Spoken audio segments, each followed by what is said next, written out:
नमस्कार, आप देख रहे हैं डीडी न्यूज। आपके साथ मैं हूं गौरव श्रीवास्तव। तो चलिए बुलेटिन की शुरुआत करते हैं इस वक्त की हेडलाइंस के साथ। चक्रवात रेमल की बांग्लादेश और पश्चिम बंगाल तट से टकराने की प्रक्रिया हुई शुरू। कोलकाता एयरपोर्ट से सभी उड़ानें रद्द। बांग्लादेश और आसपास के पश्चिम बंगाल तटों पर आधी रात तक 110 से 120 किलोमीटर प्रति घंटे की रफ्तार से चलेगी हवाएं। प्रधानमंत्री ने की तैयारियों पर समीक्षा बैठक। केंद्रीय गृह मंत्री ने कहा, लोगों को सुरक्षित स्थानों पर पहुंचाया गया। एनडीआरएफ टीमों की पर्याप्त संख्या में तैनाती।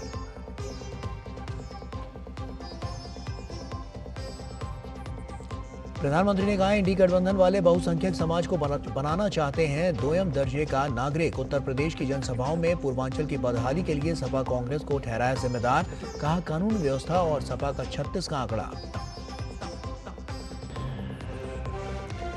लोकसभा चुनाव के अंतिम चरण के लिए चरम पर प्रचार। अमित शाह और जेपी नड्डा ने बिहार में चुनावी जनसभाओं को किया संबोधित।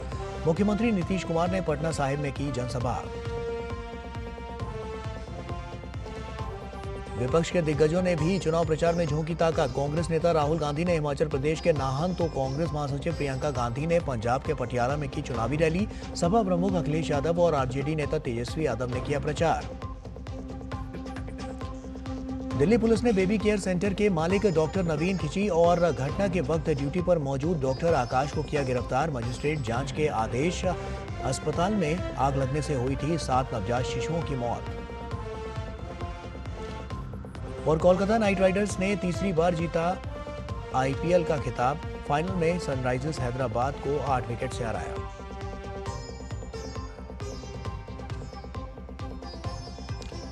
और आइए अब शुरुआत करते हैं और आपको बता दें कि आज आधी रात को बंगाल के तट से टकराने वाला है चक्रवाती तूफान, और जिसकी शुरुआत हो चुकी है। और ऐसे में रेमल की हम बात कर रहे हैं। रेमल की तीव्रता आपको बता दें कि काफ़ी तेज़ है और ये काफ़ी महत्वपूर्ण हो जाता है। तो ऐसे में क्या इसको लेकर प्रबंध किया गया है, क्या इस पर ताज़ा अपडेट है, आइए देखते हैं इस रिपोर्ट के जरिए। प्रधानमंत्री नरेंद्र मोदी ने चक्रवात रेमल की प्रतिक्रिया और तैयारियों की समीक्षा के लिए एक बैठक की अध्यक्षता की। मौसम विभाग के मुताबिक बंगाल की खाड़ी के ऊपर बना निम्न दबाव प्रणाली चक्रवात रेमल कुछ घंटों में एक गंभीर चक्रवाती तूफान में तब्दील हो जाएगा और 26 मई की मध्यरात्रि के आसपास बांग्लादेश और आसपास के पश्चिम बंगाल तटों के बीच एक गंभीर चक्रवाती तूफान के रूप में टकराएगा। चक्रवात रेमल को लेकर प्रशासन भी मुस्तैद और सतर्क है। रेमल से जान माल और संपत्तियों को कम से कम नुकसान हो सके, इसके लिए सरकार चौकस है। केंद्र सरकार भी राज्य सरकार को हर संभव मदद मुहैया करवा रही है। पश्चिम बंगाल के उत्तर 24 परगना में एनडीआरएफ की टीमें तैनात हो गई हैं। चक्रवात रेमल के मद्देनजर बाबू घाट से नौका सेवाओं को 27 मई तक निलंबित कर दिया गया है। चक्रवाती तूफान रेमल को लेकर भारतीय मौसम विभाग ने रेड अलर्ट जारी किया है। रेमल के संभावित प्रभाव को देखते हुए कोलकाता के नेताजी सुभाष चंद्र बोस अंतर्राष्ट्रीय हवाई अड्डे से सभी फ्लाइट्स की उड़ानें रद्द की गई हैं। पश्चिम बंगाल में गंभीर चक्रवात रेमल की चेतावनी के बीच कोलकाता हवाई अड्डे ने उड़ानें निलंबित कर दी हैं। हवाई अड्डे सहित शहर में बारिश शुरू हो गई है। इस बीच दक्षिण पूर्व रेलवे ने चक्रवाती तूफान रेमल को लेकर इस आपदा की स्थिति को ध्यान में रखते हुए कई ट्रेनों को रद्द करने का फैसला किया है। कोलकाता के सियालदह स्टेशन पर उपनगरीय सेवा ट्रेनों को भी फिलहाल रद्द करने का फैसला लिया गया है। बंगाल में देखिए, फर्स्ट ऑफ ऑल तो कोस्टल एरिया में आपका अलर्ट है। जहाँ हमारा जो कोस्टल जो डिस्ट्रिक्ट है ना, उत्तर 24 परगना दक्षिण 24 परगना, उसमें एक्सट्रीमली हेवी रेनफॉल होने का काफ़ी चांस है। And heavy to very heavy का चांस है आपका ईस्ट मिदनापुर, हावड़ा, हुगली, कोलकाता, कोलकाता ये सब डिस्ट्रिक्ट में भी होने का चांस है। हमारी एक टीम जो है यहाँ पर हसनाबाद में डिप्लॉयड है और जो आने वाला जो साइक्लोन है उससे जो भी खतरा होगा उससे निपटने के लिए हमारी टीम पूर्ण रूप से प्रिपेयर है।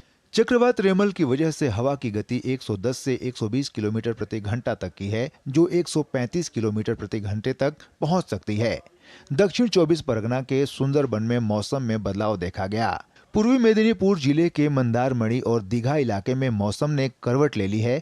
वहीं ओडिशा के भुवनेश्वर में तैनात चक्रवात रेमल पर विशेष राहत आयुक्त सत्यव्रत साहू ने कहा कि हम पिछले 4-5 दिनों से इस पर लगातार निगरानी रखे हुए हैं। वहीं सिविल डिफेंस कर्मी सैयद अली खान ने बताया कि मौसम खराब हो चुका है, लेकिन हम पूरी तरह से तैयार हैं। मौसम विभाग ने बताया कि रेमल तूफान का सबसे ज्यादा असर पश्चिम बंगाल पर पड़ने वाला है, क्योंकि तूफान पश्चिम बंगाल में स्थित सागर द्वीप से टकराने वाला है। तूफान की वजह से कई जगहों पर तेज बारिश हो रही है और कई स्थानों पर हवाओं की गति में परिवर्तन आया है। समुद्र तट के आसपास रहने वालों को घर से बाहर नहीं निकलने की सलाह दी गई है। साथ ही लोगों को समुद्र में नहीं जाने की भी सलाह दी गई है। Bureau report, DD news. और लोकसभा चुनाव के 7वें और अंतिम चरण के लिए प्रचार चरम पर पहुंच गया और इसी कड़ी में प्रधानमंत्री नरेंद्र मोदी ने आज उत्तर प्रदेश के बांसगांव, घोसी और मिर्जापुर में विशाल जनसभाओं को संबोधित किया। उन्होंने सपा कांग्रेस पर पूर्वांचल की बदहाली के आरोप लगाए और ये भी कहा कि इंडी गठबंधन जातियों को आपस में लड़ाने की साजिश कर रहा है। प्रधानमंत्री ने कहा कि 6 चरण के मतदान ने इंडी गठबंधन के छक्के छुड़ा दिए हैं और इंडी गठबंधन के लिए पाकिस्तान में दुआ की जा रही है। पूर्वांचल में एनडीए के चुनाव प्रचार को और धार देते हुए प्रधानमंत्री नरेंद्र मोदी ने रविवार को 3 जनसभाएं की। मिर्जापुर, घोसी और बांसगांव की विशाल जनसभाओं में पीएम ने कांग्रेस, सपा और इंडी गठबंधन पर जमकर हमला बोला। मिर्जापुर की जनसभा में पीएम ने कहा कि समाजवादी पार्टी ने 2012 और 2014 के अपने घोषणा पत्रों में मुस्लिम आरक्षण का वादा किया था। पीएम ने सपा कांग्रेस पर पूर्वांचल को बदहाल रखने का आरोप लगाया। इन्होंने पूरे यूपी को, पूर्वांचल को माफिया का सुरक्षित ठिकाना बना दिया था। जीवन हो या जमीन कब छीन जाए कोई नहीं जानता था और सपा सरकार में माफिया को भी वोट बैंक के हिसाब से देखा जाता था। अब ऐसा नहीं है। अब हां, हमारे योगी जी और उनकी पूरी सरकार मेरा जो स्वच्छता अभियान है ना, उसको बड़ी बहादुरी से आगे बढ़ा रहे हैं। यहां पर यहां बराबर सफाई चली है। सपा सरकार में पहले जनता थर-थर कांपती थी, अब भाजपा सरकार में माफिया थर-थर कांप रहा है। घोसी की जनसभा में पीएम ने आरोप लगाया कि एससी, एसटी और ओबीसी को आरक्षण से वंचित रखने के लिए कांग्रेस ने रातों रात हजारों शिक्षण संस्थानों को अल्पसंख्यक दर्जा दे दिया। पीएम ने इंडी गठबंधन पर जातियों को आपस में लड़ाने की साजिश का भी आरोप लगाया। पीएम ने कहा कि इंडी वाले बहुसंख्यक समाज को दोयम दर्जे का नागरिक बनाना चाहते हैं। पीएम ने राम मंदिर प्राण प्रतिष्ठा कार्यक्रम में शामिल न होने को लेकर भी सपा कांग्रेस को घेरा। चुनाव के समय ये मंदिरों में जाने का दिखावा करते हैं, लेकिन 500 साल बाद हमारी सभ्यता, हमारी आस्था का इतना बड़ा पल आया तो ये राम मंदिर को गालियां देने लगे, खोट ढूंढने लगे। ये लोग राम मंदिर बनने से बहुत नाराज हुए। ये लोग लगातार दबाव बना रहे हैं कि जैसे साहबानों का फैसला पलटा, वैसे ही राम मंदिर पर सर्वोच्च अदालत का फैसला भी पलटा जाए। बांसगांव में विशाल जनसभा को संबोधित करते हुए पीएम ने कहा कि इंडी गठबंधन की राजनीति का एकमात्र उद्देश्य तुष्टीकरण है। पीएम ने कहा कि 6 चरण के मतदान ने इंडी गठबंधन के छक्के छुड़ा दिए हैं और 7वें चरण में इंडी वालों पर पूर्वांचल का प्रहार होगा। पीएम ने इंडी गठबंधन पर भारत विरोधी एजेंडे को आगे बढ़ाने का आरोप लगाया। ब्रह्मोस मिसाइल की मांग करने वाले देशों के आगे रोड़े अटकाने पर भी पीएम ने कांग्रेस को घेरा। ब्रह्मोस मिसाइल ऐसी है जिसका खौफ दूर दूर तक है। दुनिया के कई देशों में ब्रह्मोस मिसाइल की मांग रही है, लेकिन कांग्रेस को ये भी पसंद नहीं आया जो देश भारत से ब्रह्मोस खरीदना चाहते थे दुनिया के कई देश। कांग्रेस सरकार ने उनके सामने भी रोड़े अटकाए। आप जानते हैं क्यों? ये इंडी वाले चाहते हैं भारत रक्षा क्षेत्र में न आत्मनिर्भर बने और न ही भारत में हथियार एक्सपोर्ट करने की क्षमता पैदा हो। ये इंडी वाले चाहते हैं विदेशी हथियारों की डील होती रहे, इनकी दलाली आती रहे, बॉफोर्स घोटाले होते रहे, ऑगस्ट वेस्टलैंड घोटाले होते रहे। बुकपात्रोची मामा को वो वाला खेल कांग्रेस जारी रखना चाहती थी। पीएम ने अपनी जनसभाओं में सपा सरकार में पूर्वांचल में माफिया के आतंक का जिक्र किया। पीएम ने योगी सरकार में माफिया पर हुई कड़ी कार्रवाई का उल्लेख करते हुए पूर्वांचल की प्रगति को खासतौर पर रेखांकित किया। मिर्जापुर से शैलेंद्र, घोसी से अश्विनी और बांसगांव से अजीत के साथ ब्यूरो रिपोर्ट, डीडी न्यूज। और वहीं लोकसभा चुनाव के 7वें और अंतिम चरण के मतदान से पहले एनडीए के दिग्गज नेताओं का धुआंधार प्रचार जारी है। वरिष्ठ भाजपा नेता और केंद्रीय मंत्री अमित शाह ने बिहार और पंजाब में प्रचार किया। बिहार के काराकाट और कैमूर की जनसभाओं में अमित शाह ने कांग्रेस, आरजेडी और इंडी गठबंधन पर जमकर प्रहार किए। ऑक्युपाई कश्मीर भारत का है या नहीं है? जोर से बोलो, है या नहीं है? कांग्रेस वाले कहते हैं पाकिस्तान के पास एटम बम है, पाक ऑक्युपाई कश्मीर न मांगियो। अरे राहुल बाबा, मैं जगजीवन राम की भूमि से कहकर जाता हूं, पाक ऑक्युपाई कश्मीर भारत का है, रहेगा और हम उसको लेकर रहेंगे। और वहीं बीजेपी अध्यक्ष जेपी नड्डा ने भी बिहार के जहानाबाद, आरा और नालंदा में विशाल जनसभाओं को संबोधित किया। उन्होंने आरजेडी और इंडी गठबंधन पर हमला बोलते हुए कहा, कभी बिहार में जंगल राज था और अपराध चरम पर था, लेकिन प्रधानमंत्री मोदी के नेतृत्व में देश और बिहार विकास की नई कहानी लिख रहा है। बिहार ने जंगल राज देखा। आप भूल गए होंगे, जहानाबाद में 3 बजे के बाद 2005 से पहले न कोई आता था न कोई जाता था। बोलो, मैं सच बोल रहा हूं कि नहीं बोल रहा हूं? अगर मैं सच बोल रहा हूं तो जोर से बोलो हाँ। ये सच था कि नहीं था? बोलो, किसान पलायन कर रहे थे कि नहीं कर रहे थे? बोलो, हत्याएं हो रही थी कि नहीं हो रही थी? बोलो, अपहरण हो रहा था कि नहीं हो रहा था? और वहीं हिमाचल प्रदेश के हमीरपुर सीट से भाजपा उम्मीदवार अनुराग सिंह ठाकुर ने कांग्रेस नेता राहुल गांधी पर निशाना साधा। उन्होंने कांग्रेस और राहुल गांधी पर अग्निवीर योजना और आरक्षण को लेकर झूठ फैलाने और लोगों को गुमराह करने के आरोप लगाए। राहुल गांधी जी एक बार फिर झूठ बोल कर गए। ने तो विधेयक को ही फाड़ने का काम किया था अपनी सरकार में। दूसरी ओर मोदी जी हैं जिन्होंने बाबा साहब अंबेडकर के संविधान पर माथा टेककर अपना काम शुरू किया। सबसे ज्यादा मोदी सरकार की योजनाओं का लाभ मिला तो SC, ST, OBC को। झूठ बोलना बंद करिए, नहीं तो एक बार फिर आपकी लॉन्च फेल हो रही है।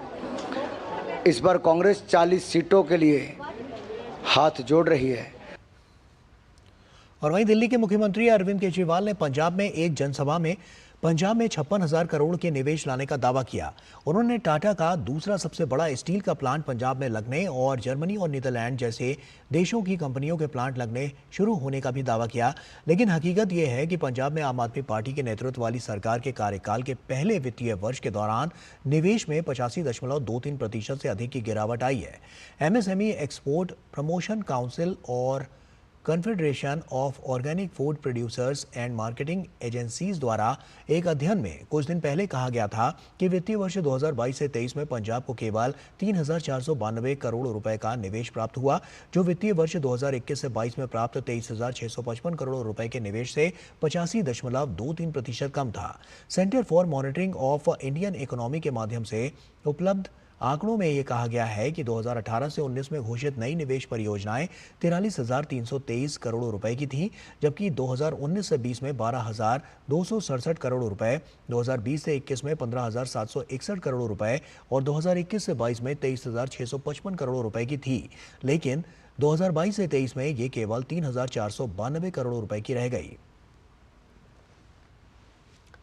कलकत्ता हाई कोर्ट की ओर से पश्चिम बंगाल की ममता बनर्जी सरकार द्वारा 2010 के बाद जारी सभी ओबीसी सर्टिफिकेट रद्द करने के बाद राष्ट्रीय पिछड़ा वर्ग आयोग केंद्र की ओबीसी लिस्ट में शामिल पश्चिम बंगाल की 37 जातियों को उनकी जांच कर रहा है और इन जातियों को 2014 के आम चुनाव से पहले तत्कालीन यूपीए सरकार ने ओबीसी लिस्ट में शामिल किया था। जांच के बाद आयोग ओबीसी की सूची में से कुछ जातियों को हटा सकता है। यदि उच्च न्यायालय के आदेश से उनकी स्थिति प्रभावित होती है तो उन्हें केंद्रीय सूची से भी हटाने की सिफारिश की जाएगी। पश्चिम बंगाल ने 2011 में 46 जातियों को केंद्रीय ओबीसी सूची में शामिल करने की सिफारिश की थी। इन 46 में से 9 जातियों के प्रस्तावों को खारिज कर दिया गया था। फरवरी 2014 में संसदीय चुनावों से ठीक पहले सरकार ने 37 जातियों को शामिल करने की अधिसूचना जारी की, जिनमें 35 मुस्लिम समुदाय से थी। चूंकि ये 37 जातियां सिर्फ बंगाल से शामिल की गई थी, इसलिए अब इस सूची की जांच की जा रही है। यदि कुछ जातियां सामान्य पाई जाती हैं और उनके ओबीसी प्रमाण पत्र अमान्य कर दिए गए हैं तो आयोग उन्हें केंद्रीय सूची से हटाने के लिए सामाजिक न्याय और अधिकारिता मंत्रालय को सिफारिश करेगा। गौरतलब है कि राष्ट्रीय पिछड़ा वर्ग आयोग ने पश्चिम बंगाल में आरक्षण नीति के कार्यान्वयन में की गई गड़बड़ियों की समीक्षा की। फरवरी 2023 में राज्य के दौरे के बाद आयोग ने बताया कि राज्य सरकार के प्रतिनिधि ने माना है कि ज्यादातर ओबीसी मुस्लिम जातियां हिंदू से मुस्लिम बनी हैं और आयोग ने पाया था कि रोहिंग्या और बांग्लादेशी अप्रवासियों ने ओबीसी प्रमाण पत्र प्राप्त कर लिया था और आरक्षण लाभ ले लिया था। राज्य अधिकारियों द्वारा साझा किए गए आंकड़ों के मुताबिक 2011 से पहले राज्य में पिछड़े वर्ग की कुल 108 जातियों में से 53 मुस्लिम और 55 हिंदू जातियां थीं। वहीं 2011 के बाद पश्चिम बंगाल में पिछड़े वर्ग की कुल 71 जातियां जोड़ी गईं, जिनमें 65 मुस्लिम जाति जोड़ने के बाद राज्य में कुल 118 मुस्लिम जाति हो गई है। वहीं पिछड़े वर्ग की 6 हिंदू जातियां जोड़ने के बाद राज्य में पिछड़े वर्ग की कुल 61 हिंदू जातियां हो गई हैं। और वहीं उधर इस पूरे मामले पर हमारे संवाददाता रजनीश त्रिपाठी ने बात की राष्ट्रीय पिछड़ा वर्ग आयोग के अध्यक्ष हंसराज अहीर से। ओबीसी आरक्षण को लेकर पश्चिम बंगाल हाई कोर्ट ने आरक्षण को रद्द कर दिया है। हमारे साथ हैं राष्ट्रीय पिछड़ा वर्ग आयोग के राष्ट्रीय अध्यक्ष हंसराज अहीर, उनसे बात करते हैं। सर, जो बंगाल हाई कोर्ट ने आरक्षण को रद्द कर दिया, ममता बनर्जी ने साफ तौर पे कहा है कि वो मानती नहीं है, इसको लेकर वो सुप्रीम कोर्ट में चैलेंज करेंगे, क्या कहना चाहेंगे आप? बंगाल में जहाँ 70% हिंदू रहते हैं, 27% मुस्लिम रहते हैं, बंगाल के गवर्नमेंट का फिगर मैं बता रहा हूँ आपको। उसके बावजूद भी वहाँ पर उस दिन हमने देखा था कि 118 जातियों को, मुस्लिम जातियों को ओबीसी में लिया गया है और 61 जातियों को, हिंदुओं को लिया गया है। और थोड़ा हमने पुराना रिकॉर्ड जब चेक किया तो 1997 से लेकर 2010 तक वहाँ पर 66 जातियाँ ओबीसी में थी। इसमें 54 जातियाँ हिंदुओं की थी, 12 जातियाँ मुस्लिम भाइयों की थी। यहाँ तक तो ठीक है, लेकिन अचानक उनको उफान आ गया। 2010 में इन्होंने और से 41 जातियों को 42 जातियों को जोड़ा ओबीसी में, राज्य में, स्टेट में। तो उसमें से 41 जातियाँ मुस्लिमों की थी, 1 जाति हिंदू भाई की थी। और उन्होंने 2011 में 35 जातियाँ जोड़ी है, उसमें 30 जातियाँ मुस्लिम भाइयों की जोड़ी है, अच्छी 5 जातियाँ हिंदू भाइयों की जोड़ी है। ऐसा जहाँ पर 66 जातियाँ ओबीसी में थी, उसमें इतनी बढ़ोतरी की उन्होंने 179 कर दी। 179 में 118 जातियाँ मुस्लिम भाइयों की है और वो जहाँ 54 जातियाँ 97 से चल रही थी हिंदुओं की, उसको 61 किया। यहाँ पर हमें लगा कि कहीं ना कहीं इन्होंने सर्वे ठीक से नहीं किया है। इसमें आपका जो कमीशन है वो क्या काम करेगा? देखिए, ये हाई कोर्ट कलकत्ता का निर्णय है। इसके आधार पर जो भी जातियों को उन्होंने डिलीट किया है, खारिज किया है, उन जातियों को भी अगर हमारी सेंट्रल सूची में जोड़ा गया होगा, हमारे आयोग के चेयरपर्सन बनने के पहले या 2018 के पहले जो हमें स्टेटस मिला है संवैधानिक, उसके पहले जो भी जातियाँ जोड़ी गई हैं, उसमें अगर इन जातियों का उल्लेख होगा जो 2010 के बाद हाई कोर्ट ने रोकी है, खारिज करने की बात कही है, तो सेंट्रल सूची से भी हम उसको कैसे निकाला जा सकता है, इसका हम अध्ययन करेंगे और उसका हम इम्प्लीमेंट करेंगे। तो हाई कोर्ट ने निर्णय दिया है कि वो जातियाँ अगर स्टेट में नहीं रहेगी तो सेंट्रल सूची में भी नहीं रहेगी, ये हमको काम करना पड़ेगा। कैमरामैन नवीन के साथ रजनीश त्रिपाठी, DD न्यूज़, दिल्ली। और राष्ट्रीय राजधानी नई दिल्ली के विवेक विहार स्थित एक बेबी डे केयर सेंटर में भीषण आग में हुए 7 बच्चों की मौत के मामले में बड़ी खबर सामने आई। दिल्ली पुलिस ने न्यूबॉर्न बेबी केयर सेंटर के मालिक डॉक्टर नवीन को गिरफ्तार कर लिया। डॉक्टर नवीन कल रात से ही फरार थे। नई दिल्ली के विवेक विहार स्थित एक बेबी डे केयर सेंटर में शनिवार देर रात भीषण आग में 7 नवजातों की मौत हो गई। घायल हुए 6 बच्चों को एक अन्य अस्पताल में उनका इलाज चल रहा है और घटना के समय सेंटर में 12 नवजात भर्ती थे। दमकल विभाग के अनुसार कई घंटों की मशक्कत के बाद आग पर काबू पाया गया। स्थल की जांच के दौरान पता चला कि दिल्ली के एनसीटी की समय सीमा 31 मार्च को ही समाप्त हो चुकी थी। डॉक्टर नवजात शिशु का इलाज करने के लिए योग्य नहीं थे। आग लगने की स्थिति में उक्त अस्पताल में कोई अग्निशामक यंत्र भी नहीं था और किसी भी अप्रिय घटना की स्थिति में अस्पताल में कोई आपातकालीन निकास भी नहीं था। केंद्रीय राज्य मंत्री राजीव चंद्रशेखर ने सोशल मीडिया साइट एक्स पर जानकारी दी कि केंद्र सरकार ने केरल सरकार को आर्थिक संकट के समय में धन उधार लेने की अनुमति दे दी है। भारत सरकार ने राज्य सरकार को दिसंबर 2024 तक 21,253 करोड़ रुपए तक की उधारी की मंजूरी दी। उन्होंने कहा कि केरल के सीएम पिनराई विजयन केरल के लोगों के कल्याण के लिए बिना किसी रिसाव और भ्रष्टाचार के धन का उचित उपयोग करें। राजीव चंद्रशेखर ने एक्स पर लिखा कि सीएम पिनराई विजयन महीनों से संघर्ष कर रहे हैं।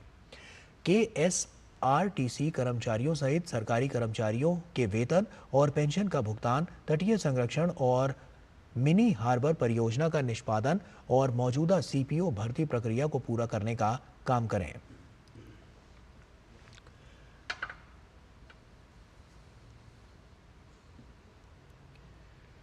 उत्तर भारत समेत देश के कई हिस्सों में प्रचंड गर्मी पड़ रही है। हीट वेव और लू से लोगों की दिनचर्या बुरी तरह से प्रभावित हुई है। लोगों का घरों से बाहर निकलना भी कठिन हो गया है। केवल जरूरी कामों के लिए लोग घरों से बाहर निकल रहे हैं। गर्मी तो बहुत पड़ रही है, कभी कभी 43 डिग्री भी टेम्परेचर पहुंच जाता है, तो इसके कारण आने जाने में बहुत प्रॉब्लम होती है। गर्मी से सर ट्रैवल करने में तो बहुत ज़्यादा प्रॉब्लम होता है, स्पेशली कोचिंग आने जाने में। अगर जैसे अभी दोपहर की क्लासेस है, गर्मी के हमारे बहुत बुरा हाल है। लोग बाहर खाने पीने का नाम नहीं ले रहे, सिर्फ पानी पानी लिक्विड यही चल रहा है बस। गर्मी है और पसीना छूट रहा है, बहुत पसीना छूट रहा है। और पश्चिमी राजस्थान के फलौदी में सबसे अधिक 50 डिग्री तापमान रिकॉर्ड किया गया। वहीं बाड़मेर और जैसलमेर में तापमान 48 डिग्री से ज्यादा रहा। बीकानेर में लोग तपती और झुलसती गर्मी से परेशान दिखे। मौसम विभाग ने राजस्थान में अगले 3 से 4 दिन भी ऐसे ही रहने की संभावना जताई है और रेड अलर्ट भी जारी कर दिया गया है। मौसम वैज्ञानिक नरेश कुमार ने बताया कि फिलहाल पंजाब में उतनी गर्मी नहीं है, लेकिन आने वाले दिनों में पंजाब में पारा बढ़ सकता है और हमने पंजाब में 2 दिनों के लिए ऑरेंज अलर्ट और फिर रेड अलर्ट की घोषणा की है। हरियाणा में मौसम विभाग ने पहले ही रेड अलर्ट जारी किया हुआ है। दिल्ली NCR में तापमान पहले ही 45 डिग्री के ऊपर दर्ज किया जा रहा है। दिल्ली में पहले से ही रेड अलर्ट की चेतावनी दी गई है। वहीं जम्मू कश्मीर के जम्मू संभाग में हीट वेव लोगों के लिए मुसीबत का सबब बनी हुई है। NCR दिल्ली की बात करें, जहां जो टेम्परेचर्स है, जहां भी आज heat wave to severe heat wave हो सकती है। हो सकता है कुछ स्टेशन 47 तक पहुंच जाए, लेकिन जैसे हमारी मेजर ऑब्जर्वेटरी सफदरजंग की है, वहाँ पे 44-45 का ही अनुमान है हमारा। लेकिन इसके अलावा हो सकता है कहीं 47 तक पहुंच जाए और आने वाले 3 दिनों में ऑलमोस्ट सेम सिनेरियो ही रहने वाला है। कोई ज़्यादा चेंजेस नहीं होगी 3-4 दिन। उसके बाद जहाँ भी थोड़ी टेम्परेचर में हल्की गिरावट आ सकती है। और वहीं डीडी किसान ने आज अपनी 9वीं वर्षगांठ मनाई और इस मौके पर एक खास कार्यक्रम का आयोजन किया गया, जिसमें डीडी किसान चैनल एक नए रंग रूप में नजर आया। डीडी किसान बदलते भारत की शान नाम से इस प्रोग्राम के दौरान कई रंगारंग कार्यक्रम भी हुए और इस खास मौके पर प्रसार भारती के CEO गौरव द्विवेदी और DG प्रसार भारती कंचन प्रसाद मुख्य अतिथि के रूप में उपस्थित रहे, जिन्होंने रिमोट दबाकर डीडी किसान के नए लोगो, नए चैनल ID, किसान एंथम और AI एंकर को लॉन्च किया। पेश है एक खास रिपोर्ट। डीडी किसान ने मनाई अपनी 9वीं वर्षगांठ। 26 मई को डीडी किसान चैनल ने अपना 9वां जन्मदिन मनाया। इस मौके पर एक खास कार्यक्रम का आयोजन किया गया, जिसमें प्रसार भारती के CEO श्री गौरव द्विवेदी, डीजी दूरदर्शन कंचन प्रसाद, कृषि एवं किसान कल्याण विभाग में अपर सचिव फैज अहमद किदवई और इफ्को के जनरल मैनेजर संतोष कुमार शुक्ला मुख्य अतिथि के रूप में उपस्थित रहे। साथ ही देश के विशिष्ट संस्थानों से आए कई अन्य गणमान्य अतिथि भी इस दौरान मौजूद थे। इस मौके पर कई रंगारंग कार्यक्रम हुए, जहां मृग्या बैंड ने गंगा का सुंदर चित्रण किया, वहीं बैले डांस परफॉर्मेंस के जरिए कलाकारों ने किसानों की उम्मीदों को बेहतरीन अंदाज में पेश किया। इनके अलावा कार्यक्रम में हरियाणवी और भोजपुरी कलाकारों ने भी अपनी अपनी परफॉर्मेंस दी, जिनका लुत्फ वहां मौजूद देश के अलग अलग हिस्सों से आए किसानों ने भी उठाया। इस दौरान डीडी किसान के अब तक के सफर और कृषि दर्शन से जुड़ी एक छोटी सी फिल्म भी दिखाई गई। साथ ही डीडी किसान के नए लोगो, नए चैनल आईडी, किसान एंथम और एआई एंकर को लॉन्च किया गया। बता दें कि इसी के साथ डीडी किसान आज के समय में लेटेस्ट टेक्नोलॉजी एआई यानी आर्टिफिशियल इंटेलिजेंस का इस्तेमाल करने वाला देश का पहला सरकारी टीवी चैनल बन गया है।